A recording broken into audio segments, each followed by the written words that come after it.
अशाच खुसखुशीत आणि सुंदर करंज्या बनवायच्या असतील तर हा व्हिडिओ शेवटपर्यंत बघा। मी इथं करंजीचं सारण घेतलंय रवा आणि खोबऱ्याचं, तर ह्याचा व्हिडिओ मी याच्या आधीच अपलोड केलेला आहे, त्याची लिंक मी तुम्हाला डिस्क्रिप्शन बॉक्समध्ये देईन।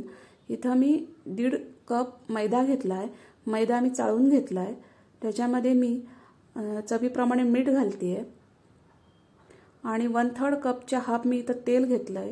तर तेल मी चांगलं आता गरम करून घेणार आहे आणि तेलाचं मोहन मी त्या पिठामध्ये घालणार आहे। तेल चांगलं धूर येईपर्यंत गरम करून घ्यायचं आणि नंतर पिठामध्ये हळूहळू घालायचं आणि पूर्ण पिठामध्ये ते तेल व्यवस्थित मिक्स करून घ्यायचं।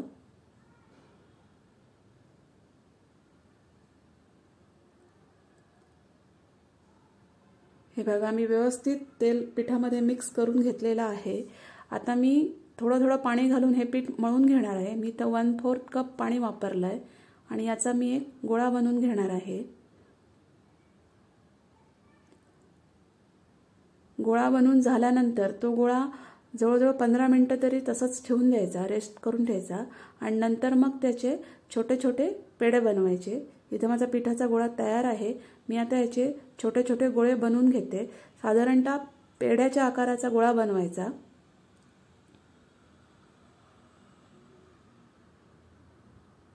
हे बघा,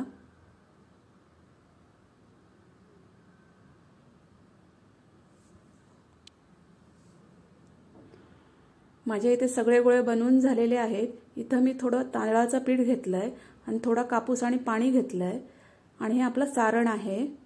मी हा जो गोळा आहे तो तांदळाच्या पिठामध्ये घोळवून नंतर त्याची एक पारी लाटून घेणार आहे। तांदळाचं पीठ वापरल्यामुळे ह्या ज्या करंज्या आहेत त्या फार खुसखुशीत होतात।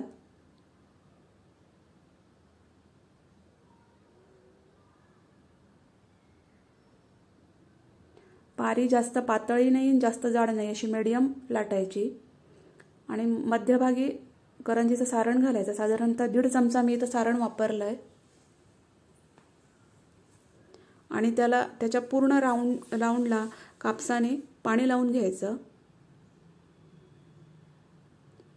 आणि दाखवल्याप्रमाणे फोल्ड करून घ्यायची करंजी आणि इथं व्यवस्थित मात्र पॅक करून घ्यायची, नाहीतर करंजी तेलामध्ये उघडण्याची शक्यता असते। त्यामुळे इथं पॅकिंग करणं करंजीचं फार महत्त्वाचं आहे। याला चिरणं असं म्हणतात। तर याने मी करंजीची शेप कापून घेते आणि ही बघा, आपली मस्तपैकी अशी करंजी माझी तयार झालेली आहे। मी अजून एक बनवते।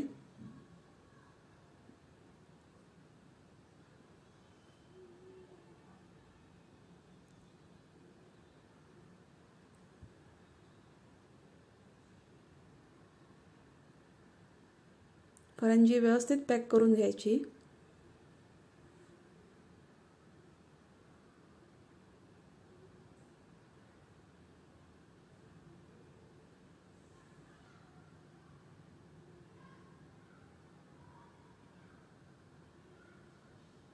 इथे माझ्या सगळ्या करंज्या बनवून झालेल्या आहेत। मी तळण्यासाठी तेल तापत ठेवलेलं आहे। तेल गरम झालं की गॅसची फ्लेम मीडियम ठेवायची आणि एक एक करंजी तेलामध्ये सोडायची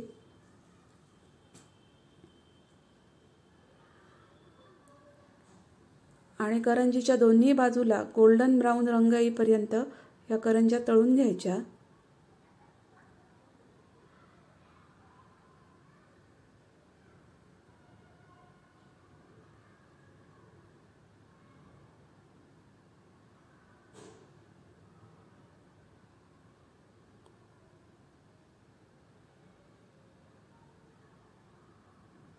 मस्तपैकी अशा करंज्या तळून झालेल्या आहेत।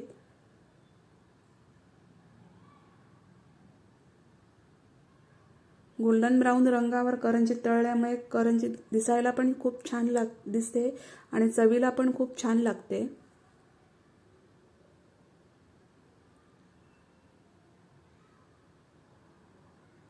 मी आता अशाच सगळ्या करंज्या तळून घेते।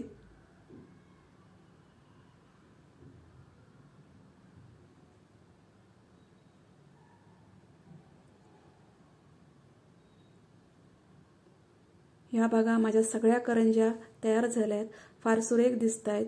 चवीला पण फार अप्रतिम लागत आहेत। तुम्हाला जर हा व्हिडिओ आवडला असेल तर त्याला लाईक करा, शेअर करा, माझ्या चॅनलला सबस्क्राईब करा। आपण भेटू नेक्स्ट व्हिडिओमध्ये। Thank you.